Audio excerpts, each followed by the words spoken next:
Welcome back from that commercial break. We are looking at the role of old leaders towards the new leaders, towards raising new leaders. And yeah, this is the second part of this show. Today is a Thursday as usual. For you who have always been with us, we are talking about leadership and governance. And for you who is new, yeah, every Thursday we are here. Sometimes with Dr. Patricia, and sometimes with Diana, Or and both. sometimes with both. But we are glad that they spare this time to come and share with us. Now, Dr. Patricia, there is something you talked about which is really very, very important. That is succession.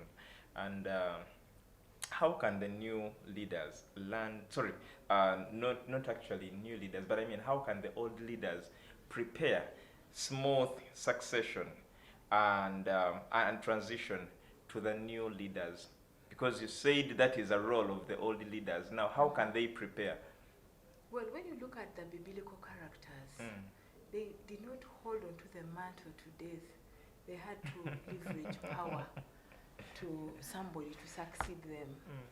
And that's the reason why it is important for the leaders today to prepare the younger people to continue carrying this, whether they are values, whether they are principles, whether they are leadership styles and skills, they should be able to pass it on to somebody else. And that is the reason why I began by talking about mentorship, coaching, grooming, and so on. Because when you look at the relationship between the older leader and the younger ones, it should be one of mutual benefit, where the young one wants to tap into this so that he's able to even be a better leader, to even be a better leader than the older one. Here we see the younger leader is able to learn new skills and attribute. He's able to grow professionally, and he's able to contribute towards the success of an organization because he has had that learning heart. He has had that willing spirit to learn and adapt to new changes in an organization. And this can be obtained from the older leader, and he helps in succession planning.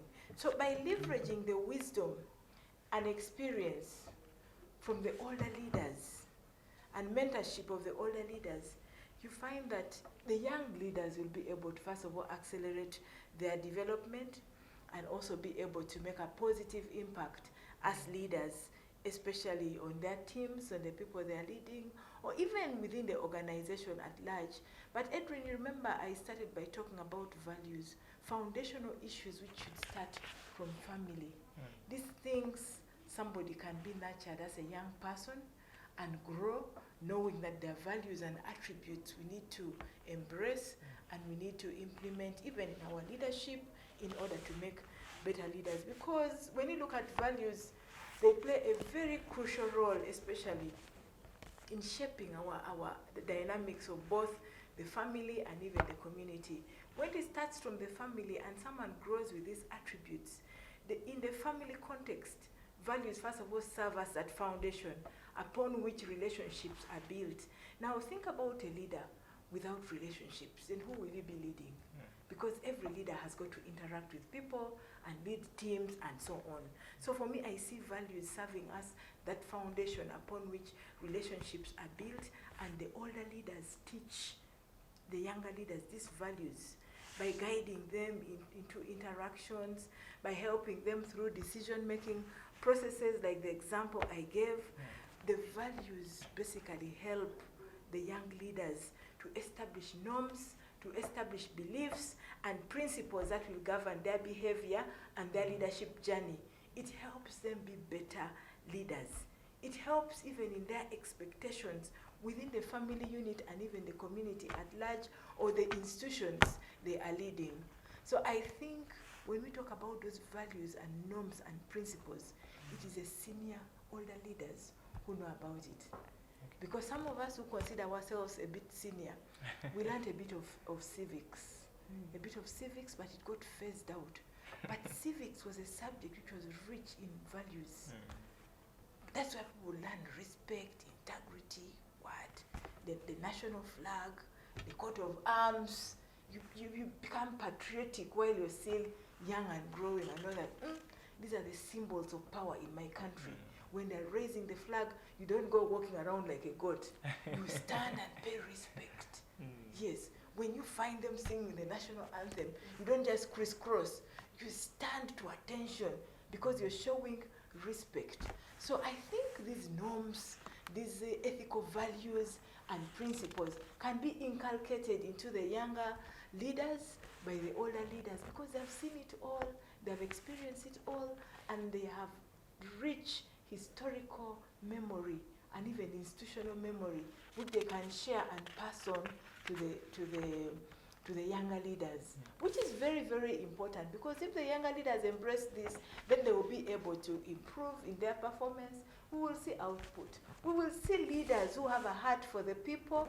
We will see leaders who are patriotic. We will see leaders that are thinking about national development and not personal development because there are people out there also who think about just personal development and selfish, you know.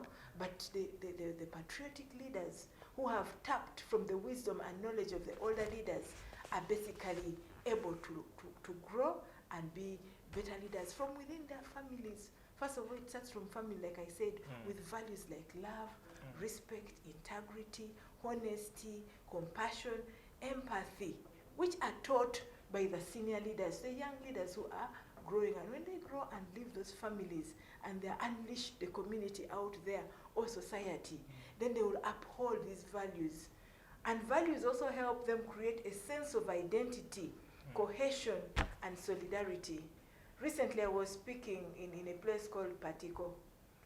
Patiko is north after Gulu, where there is Port Patiko near Lugore Prison Farm. And we're talking about the role of values to the family, to the traditional, actually, culture and the family and community at large. And I see that there's a lot of degeneration of values these days. But it is the older people who are the think tanks, who have got this knowledge which they need to impart into the younger people. So values create a sense of identity and cohesion and solidarity, especially among its members. And they are very essential because they basically help to provide that moral compass which the young leaders can use and grow and navigate through their journey in leadership. And it promotes positivity, and also it helps them to stick together and be mindful of others and mentor others and groom others and take decisions with the other people in mind, the people whom they are leading. Yes. Thank you so much, Dr. Patricia. Now, Diana, there is a very big problem. Picking it from what Dr. Patricia said,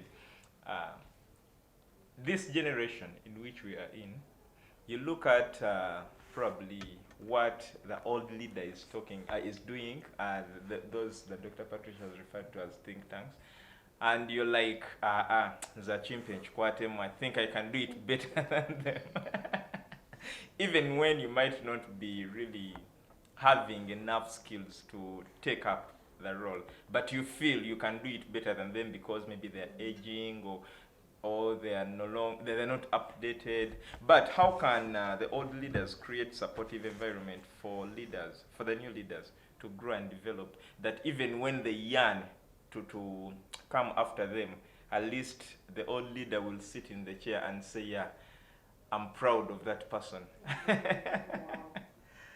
You know, I was doubting Dr. Patricia's old leadership until she said she studied civics. Then I proved that she's indeed I'm old not really. leader.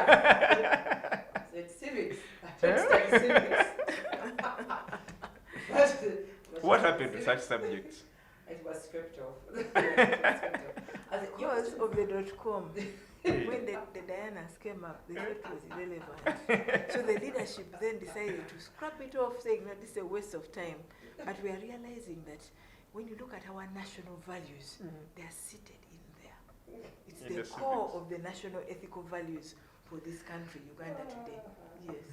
Okay, so to your question, there's a hill that goes up to my parents' house, and it's a very steep hill. When we were younger, we used to, and Machan I mean as children, used to run up that hill a lot. And one time I was my mother's younger brother. I think he was about in his 20s or mid-20s about the time. And as a young girl running. And I said, let's race. And he looked at me and I raced and I was at the top of the hill. And I turned and smiled and I said, what is so difficult for you To come up. to come up the hill? I walked that hill. No wonder you won the medals. I walked that hill when I turned 20 something, and children were passing me, and I understood. I understood the look on my uncle's face when he looked at a young girl smiling, because he knew only time would tell and give you perspective that you don't have. And so, what environment can the older person do? From my story, is be accommodative. We don't yet know as we ought to know. We are young. I say we, not including me, but yes, we are young. We. Young people always. This is the danger of young people. Is we always think we know and we know better. Yeah. We will always think we know and we know better. And because we know better, we will do our best to let you think that we know better. This is the beauty of old age wisdom. Is that they watch a young person and they are very accommodative in watching them, because they still know there are phases of life that person needs to go through to garner the wisdom that they have to sit in the place that they sit. And so in that they will be accommodative. They will indulge you but put boundaries in their indulgence. They will indulge you to make the mistakes that you make, but they will put boundaries on how far you can go. And so you need to indulge them, but put boundaries on that indulgence. And let them make their mistakes. There is no person who's going to be perfect in everything that they do. There are mistakes along the way, there are puddles along the way, there are hills along the way, there are valleys along the way. Let them go through it. A parent who shields a child for the rest of their life is building a broken adult. That child is going to be dependent for the rest of their life. And so as a leader, that's your path. You can only show them the path, be accommodative, put boundaries for them, and then allow them to make their mistakes.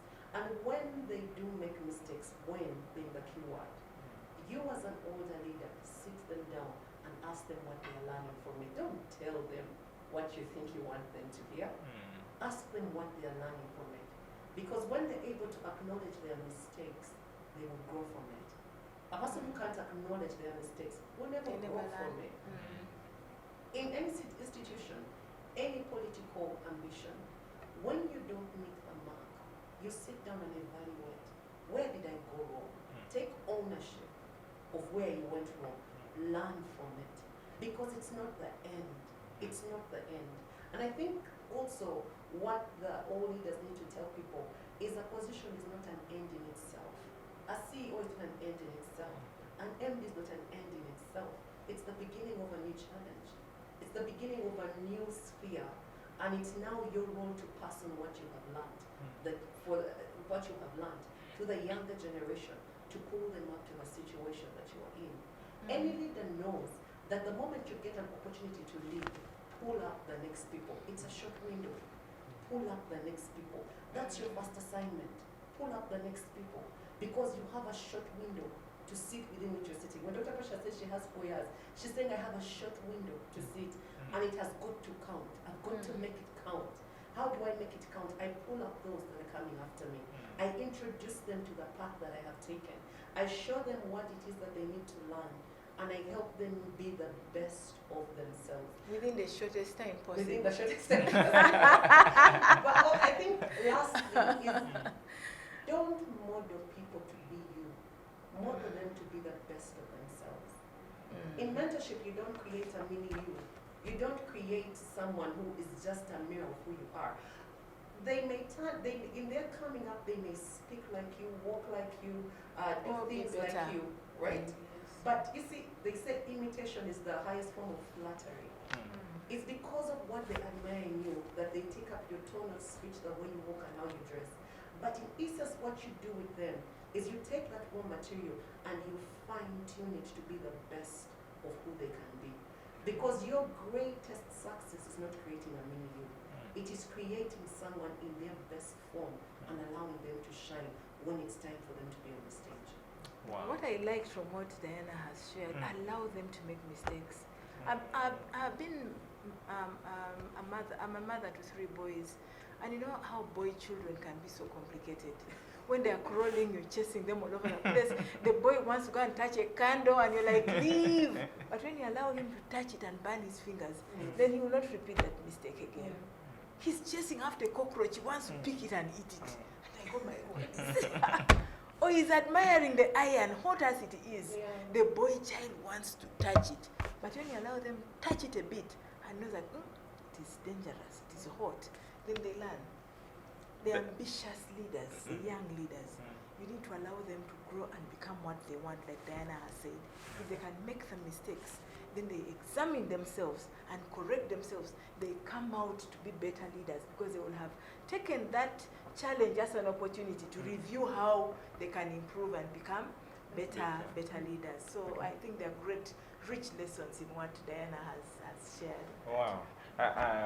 But most importantly, I need to ask my mom whether I was like that. Oh, boy children. But Dr. Patricia, in the same spirit, picking up from what Diana has said, what are some of the effective strategies that all leaders can apply as a way of delegating responsibilities and power to the new leaders in the sense of mentoring them? I think as all leaders, we need to be very open with the young leaders and be able to leverage the wisdom, the experience, the challenges we go through as all leaders, so that the younger leaders can be able to learn and accelerate their own development. Because there is no way you will go down the grave with all this rich experience and skills and not afford to share it with somebody, so that you leave the candle still lighting, so that you leave the fire still burning. And then if you bring it out from what I talked about, the integrity campaign. Today out there, people have lost it. They don't have the values. They're not truthful. They're selfish. They're telling lies. They're stealing and making deals left, right, and center. But if we, the older leaders, can go back to the drawing board and say, what is it that we can do with the younger generation? Can we take them on piece by piece and mentor them? Can we make them ambassadors of integrity, institution by institution? Can we train them with some of these leadership skills, basic skills for leaders, and some of these attributes a leader should have, so that at least if you've trained 50, 14 may pick up. 14 may pick up, and that is the journey of 1,000 miles begins with one step. So I think it's a call to the leaders out there to at least think about raising other leaders below you, not for them to take over your power and position, but to make them better leaders somewhere, to make them responsible people who can make a positive contribution to the different spaces they find themselves in. Today there are some people who think that when I mentor someone, then they'll take up my thing, they'll take up my responsibility, and so on. So it brings rigidity and selfishness, even if Entebbe warmer. But a warmer, you're not going to live and die on it. You're supposed to leave somebody else to take on for continuity. Yes, so I think that is very, very important. Okay. Then I'll pick up from what you started with, that you're at the age of the new leader and old leader. Now, how can the old leaders balance guidance and autonomy when working with the new leaders?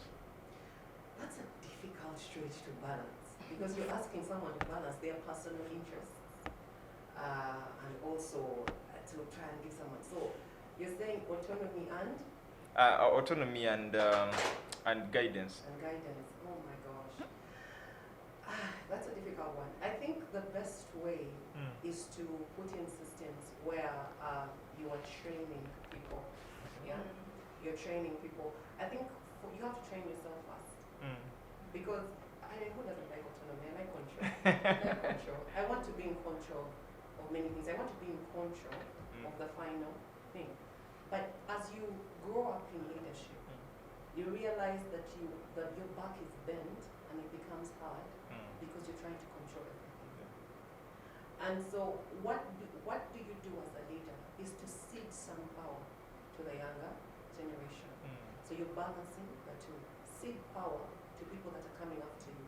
Cede power in things that don't matter necessarily to you. Yeah? There are things you want to control because the buck stops with you, but then there are things that you don't need to control. I've seen it with the older leaders. When it comes to farm meetings, it's the younger group of leaders that lead the farm meetings. Not because you can't, but because you are training in a sense of leadership. So you're ceding some form of power. When I've been employed in my previous workplace, I'd been there only less than a month when the most senior partner says, Diana should take over the meeting. I was shocked, but I did not hesitate. I picked up the remote and led the meeting. And he was training you. Yes, he was. and you see, what they do is you cede some form of power to the younger people. So you're balancing your autonomy, but you're also guiding them. You're allowing them to experience the seat without necessarily making critical decisions that affect their business. Because as you sit beside them as they did the meeting, you can guide. You can say, okay, let's change how that is done. Come after and then say, because after I went to him and said, did I do okay? Did I do right? Now he didn't have to tell me that. I'm a budding leader, so I know. I know to go and ask where I got it right and where I got it wrong. And so I was able to go and say, did I get it right? And then I had a comment. I'd not seen them pray before a meeting. So I said, I've not seen prayer done before, but I would like to have done it. Is it appropriate for you people? He said, no, we always do. It's just that maybe they forgot in the last meeting. And so there were things, now you see that creativity. Why? Because he seeded power. So that's what you do, because people are able to give ideas. Now I had not seen prayer in the first meetings I'd been in, but I thought to myself, well, private entity, private sector. But when I went behind and said, this is what happened, I think prayer should have happened, he said, no, it's important that it happens. So one of the things you do is to save power. The second that you can do, especially as an old leader, is to create open channels and platforms. You need to create those open channels and platforms, and they may not necessarily be in the system or in the structure, but you can create them in the most lightest moments, such as having lunch with your staff. Just listen to them. Have conversations. I mean, I found out a lot about my bosses by the lunch arguments we used to have. Yeah. So when someone says, no, I don't need to explain to my wife why I come home late, she can as well sleep. I said, this man, this is the kind of man that he is, you know? Why shouldn't she sleep? I found out a lot about people's character from the arguments we had over lunch. And so as what you do is your best guidance as an old leader is going to happen in those settings. It's not going to happen when you're sitting across each other. And so you have light moments where you have lunch together. Don't neglect that. If you have an opportunity to do so, do it. Have lunch to them. Do team building. You know, team building is not just seated in a room. Go out and play. When they say, yes, when they say pick a leader in the team, let them not pick you. In fact, don't allow to be the one who leads the team. Pick the one that you're watching. Pick the one that you want to grow. Pick the one who you think will shine and allow them to take leadership. Follow them honestly so that they know what it means to follow.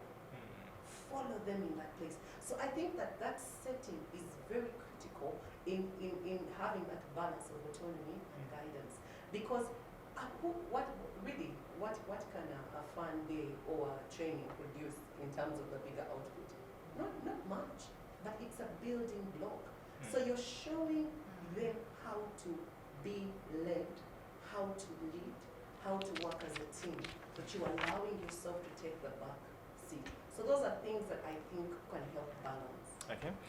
Before I leave, you kindly give us your parting shots. When we come to Doctor, we shall be winding up. Okay. The human component is a key factor in success. You will never do away with the key component of human beings in matters of building. And so even God himself has so designed himself that all his programs work through men. He does not design it in such a way that men are neglected or put to the side. And since God is higher than human beings in wisdom and in stature, it's important that we emulate God. Mm. And so, as a leader, people matter. If you want to succeed, people matter. The older generation had better look at the younger generation as people who they are passing on the legacy, passing on the traits, passing on the styles and strategies. When you look at them and view them as people, you will know that your success is not built in what you did, but in who you live with that kind of mindset that made you a success. And so I think the older leadership should create a culture of success.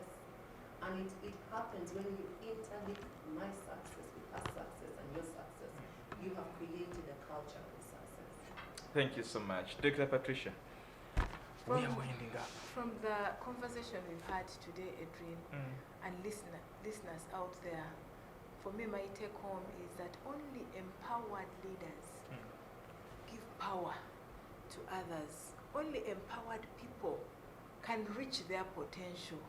So let us make it deliberate to empower others as much, so that together we can have positive impact in this country, and especially in respect to strong leadership who are seated and grounded on with leadership skills, those who can mentor others and bring others to become responsible leaders to this country. So we need to take off the barriers. The barriers normally hinder progress and success, especially in respect to empowering others. Let us, in order to be successful as leaders, we need to have an empowerer, and that empowerer is that older leader. So let's always look out for the older leaders and tap from their experience, historical memory, institutional memory, and the wealth of knowledge they have, which I believe can be able to equip the younger leaders to carry on the leadership mantle even way after the senior leaders have left the stage. Thank you very much. We are grateful, Dr. Patricia. Thank you so much, Dan, and thank you so much, you, viewer. Wow. It's so young people out there, our generation, you realize we have a lot to learn from the old leaders that you might not be respecting because of their age or because of their experiences, yet we need their experiences to learn from their footsteps, to learn from what they did. Thank you so much, and I believe you have your lessons written down, and I pray that you put them into practice. Tomorrow you'll be the best leader. Adrian Austin Mukalas is my name. I've worked with Norman and Andrew plus Jonah Jal, the producer. From the entire team, it's a good night. We meet again on Monday. Tomorrow is Parenting with Claire Buenjo.